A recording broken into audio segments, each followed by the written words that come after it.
Olá, tudo bem, pessoal? Estamos de volta aqui para mais um vídeo falando sobre contradições teológicas.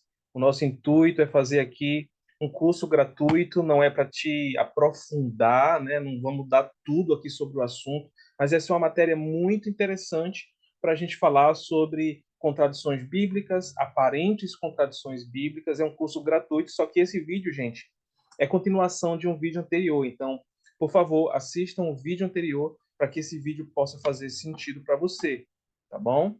Então, bem-vindo ao nosso curso. Eu tenho estudado muito sobre essa questão de contradições teológicas.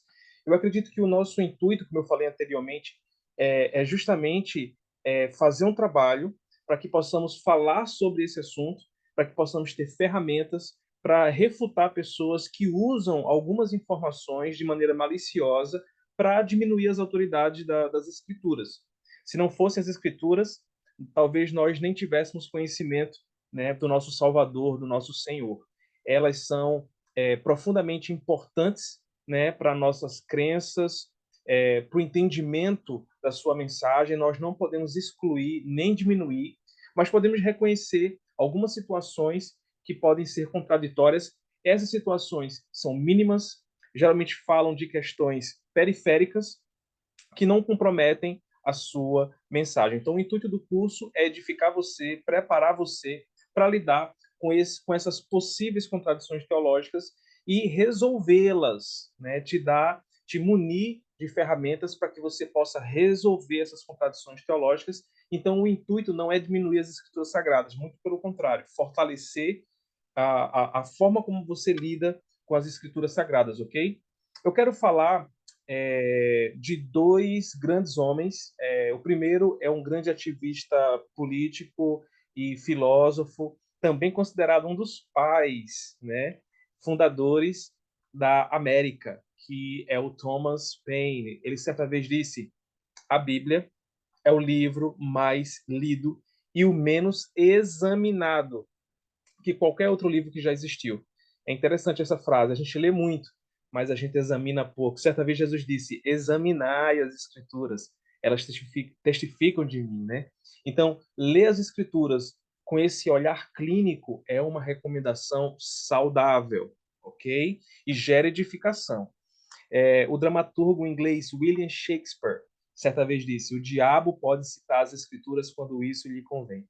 Então, é importante a gente examinar as escrituras e ter conhecimento de todas essas esquinas aí, para onde a teologia pode nos levar, às vezes becos sem saídas, e tendo conhecimento de todo esse caráter que envolve a composição literária das escrituras, vai realmente nos trazer maturidade para lidarmos com essas questões que não devem diminuir nossa fé, muito pelo contrário, deve ainda mais fortalecer a nossa fé. Gente, existe um conceito filosófico chamado silogismo, que fala da construção do pensamento a partir de basicamente duas premissas, né? Ou seja, duas preposições que elas se combinam e geram um resultado, uma conclusão irrefutável. Vou te dar um exemplo. Quando alguém diz assim: todos os homens são mortais. Aí alguém traz uma antítese, né? Os gregos, né, são humanos, logo, os gregos são mortais. Você chega a uma solução. Os brasileiros são humanos, logo, os brasileiros são mortais. Ou seja, você chega a uma conclusão irrefutável. Então, ao afirmarmos a inerrância, né, das escrituras, nós entramos no mesmo silogismo. E aí afirmamos categoricamente que toda a informação ali compilada está perfeitamente correta, né? E aí a gente segue esse raciocínio silogístico, né, da inerrância das escrituras. Mas não podemos esquecer que a inerrância das escrituras estão ligadas a uma outra situação muito mais importante, que não é a sua conotação literária, é a sua fonte de inspiração. Então, por que, que as escrituras sagradas são inerrantes? Por causa da sua inspiração, por causa da fonte de inspiração. Da onde vem aquilo? Né? Então, as pessoas que escreveram as escrituras não fizeram da sua própria imaginação. Aquilo foi uma inspiração divina. Claro que teríamos que ter um outro vídeo para explicar como isso se dá. Né? Alguns vão dizer que aquilo foi algo ditado diretamente por Deus, outros vão defender já de maneira diferente. Deus usa o intelecto humano para fazer uma série de trazer revelações. Outros consideram que a inspiração divina é no tocante ao seu tom profético, que é inerrante, ou seja, todas as profecias bíblicas se cumpriram. Então, assim, nós não vamos entrar nesse detalhe, mas vamos considerar que ela é inerrante a partir da sua fonte de inspiração, e é o que está escrito na carta a Timóteo, se não me falha a memória, segunda carta a Timóteo, capítulo 3, versículos 16. Confiram aí para mim. E eu vou colocar aqui na descrição também para vocês, né? Então, a Bíblia, ela é inerrante, como eu falei, a partir da sua fonte de inspiração. Mas Deus usou mãos humanas, Deus usou pessoas como eu, como você, né? Para que ela pudesse estar hoje nas nossas mãos. São registros, sim, escritos por homens, sim, mas inspirados por Deus, né? As mãos que as escreveram são mãos humanas.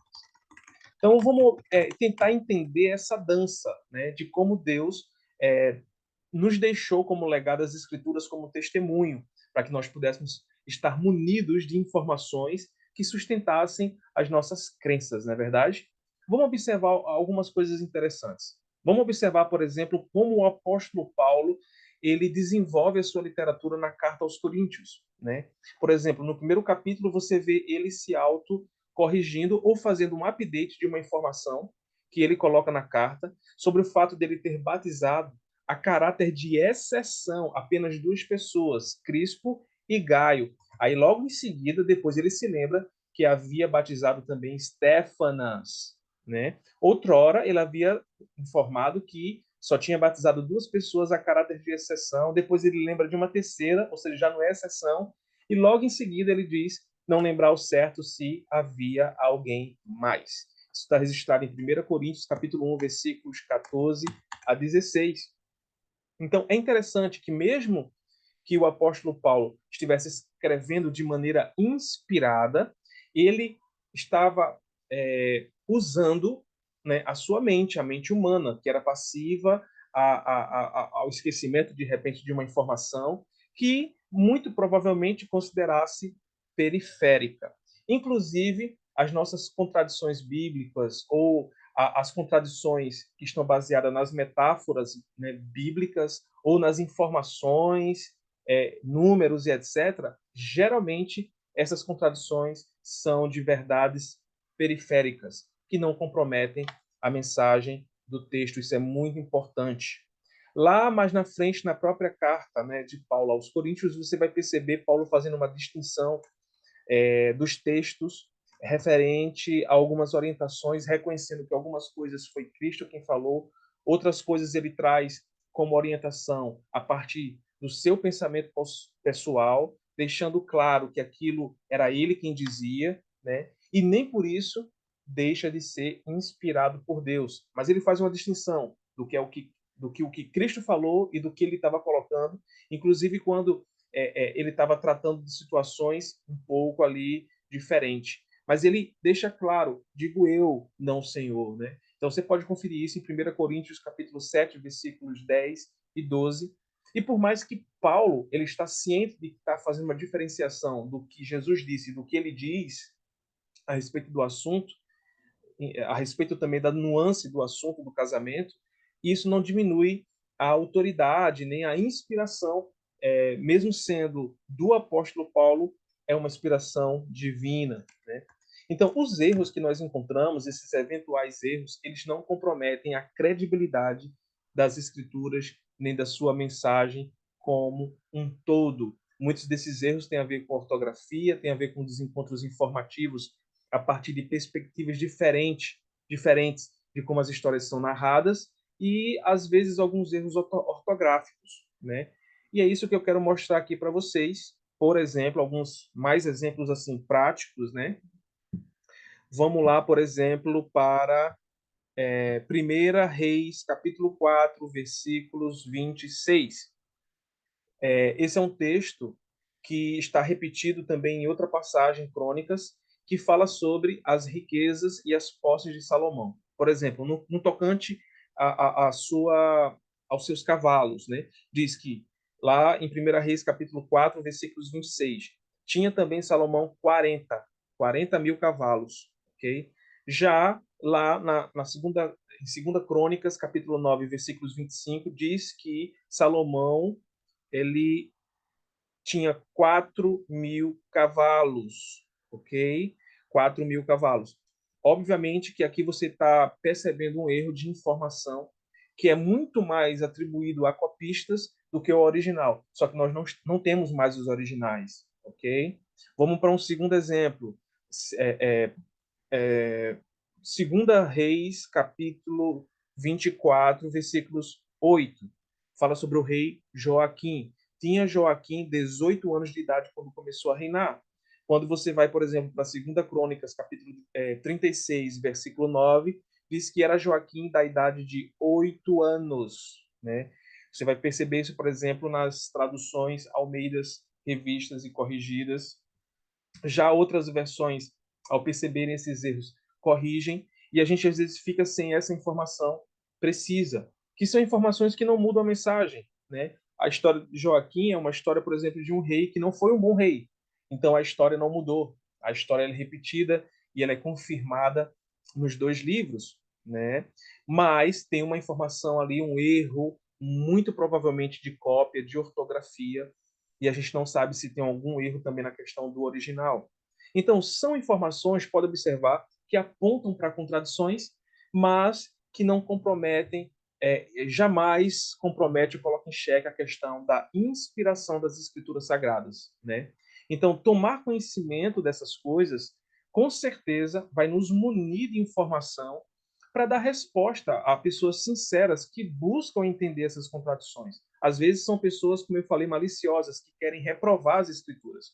E aí nós temos argumento para mostrar que esses erros, eles são erros muitas vezes ortográficos, são erros de cópias, ou muitas vezes uma troca de informação, mas que a inspiração das escrituras sagradas não anula a condição humana de quem a registrou e que existe essa beleza, né, do agir entre Deus e o homem, e temos aí as escrituras sagradas como um registro de testemunho para nos fornecer as informações que a gente precisa para basear a nossa fé, né? Então, assim, esse é um curso curto, não tem intuito aqui, não tem o intuito de encerrar o assunto, mas de inspirar você a enxergar as escrituras sagradas com um tom mais maduro, né? Mais maduro. Isso também vai te dar autoridade. Uma outra coisa que eu gostaria de falar é sobre a importância da gente entender a literatura hebraica como uma literatura repleta de metáforas, né? E entender essas metáforas nos ajuda a entender essas possíveis contradições. Por exemplo, Jesus é o leão da tribo de Judá, ou Jesus é o cordeiro de Deus que tira o pecado do mundo. Bom, Jesus é um leão ou é um cordeiro?